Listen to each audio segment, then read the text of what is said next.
3% of the world has Bitcoin, and it's growing at a rate of 100% per annum. So it'll be 6% in a year, 6% of the world population having exposure, and then 12%, and so forth. How fast addresses are growing versus what the market is expecting the addresses to grow. So what we're looking at right now in the charts that I brought along are address growth is basically flat. Looks like in 9 years, half of the world will be using Bitcoin, and that's actually continue to be on track. With cycles, like we talk about bull bear cycles in Bitcoin, it's 4 years.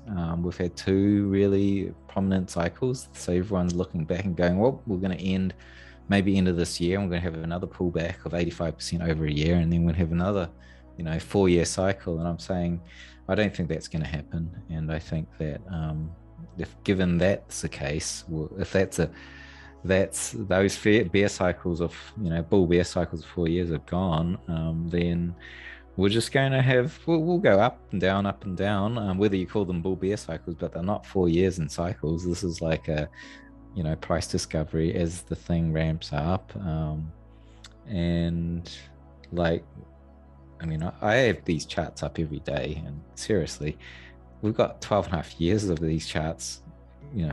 It's carving out an adoption S-curve. 3% of the world has Bitcoin, and it's growing at a rate of 100% per annum. So it'll be 6% in a year, 6% of the world population having exposure, and then 12%, and so forth.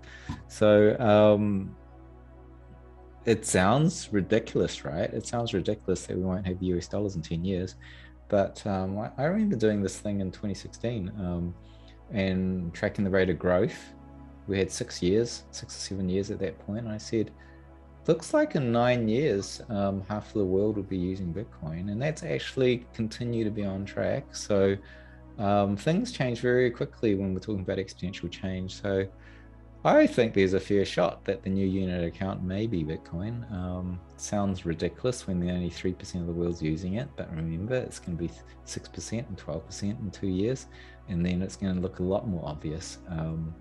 And so, yeah, if the unit account changes, and yeah, that's a lot of things change.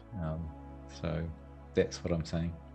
That's fascinating. I love that. So, and you think that could play out like in the next, 10 years then? 10 years and the US dollar it obviously will still exist in some way, but Bitcoin will take over. Do you think America would put it on its reserves or? Yeah, I don't really know. I'm just tracking the rate of growth of this thing and the valuation. I don't know whether or not nation states are able to mitigate its rise. I kind of think that it doesn't really make sense for nation state currencies to exist as they have been in the past, being fiat, sovereign issued, demanding their citizens to hold it or spend with it. Not in a digital age, not when more and more of the population are digitally mobile, can work anywhere in the world, can travel anywhere in the world, and they want to build this currency. So anyone who's traveled a bit has noticed that there's this new movement of mainly millennials and younger digital nomading, as they speak. Well, they work online and they go to places in the world that have better value for living. And I've observed that most of them are very early in crypto because it's exactly what they need, a store of value that is in the cloud, that it's not in a bank, because banks don't work internationally. Anyone who's traveled notices that they're very pro crypto, and it actually works for a digital life. And as more and more people move into the digital realm, you see this with NFTs as well. More and more real world stuff is being coexisted and digitized. I'm looking at it now and looking at nation state currencies and going, it might not be obvious now, but wait 10 years and you're starting to realize it's starting to look very, very archaic, and it looks like a copper, silver, and gold coins being traded versus something that is very native to effectively what runs global commerce now, which is all digital. So I don't see it as a big leap. Maybe I live in the future a bit, but I'm looking at what we've got now and what we've got right now developing, and it's just the future's here. It's just taking time to spread, and it's spreading very quickly. I love it. Okay, well, so what are your final thoughts or something that you're going to be watching for right now as we head into the end of the year? End of the year. Oh, okay. Yeah, I'm just really interested to see who the next buyers are. So you've got we've had the first bunch of corporates that have bought in, and we haven't had a really big Fortune 20 company come in.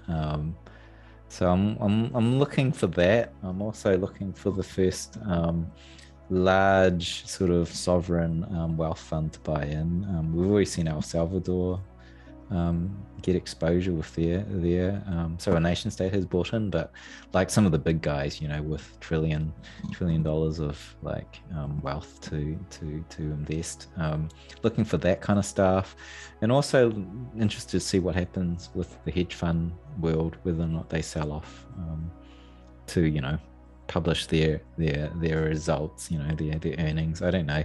So I'm really going into the first quarter who's buying, who's selling, and yeah, so that's what I'm thinking. Yeah, this, as things go on, we go from the early buyers that are small to bigger buyers, and then you had the hedge funds, you had the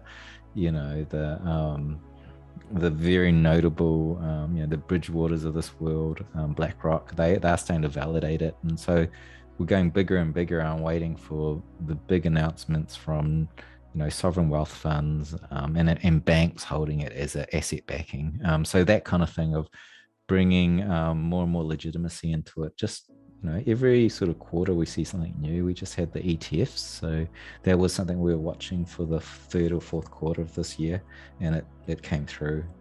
Also spot ETFs as well, whether or not they'll be approved. So yeah, it's nice. It's just watching this tiny asset class get mature and become a full-blown macro asset with all of its sophistications. Thanks so much, Willy, for doing this. I'm going to end it on a fun one. Do you have a favorite celebrity or athlete who you would die if they had Bitcoin? Oh, gosh. Who should get Bitcoin? I'd say Steve Jobs, because that's literally impossible. I think maybe someone who, I don't know. I think no, I can't think of anyone. The people I think of, they already hold Bitcoin, and they're very early.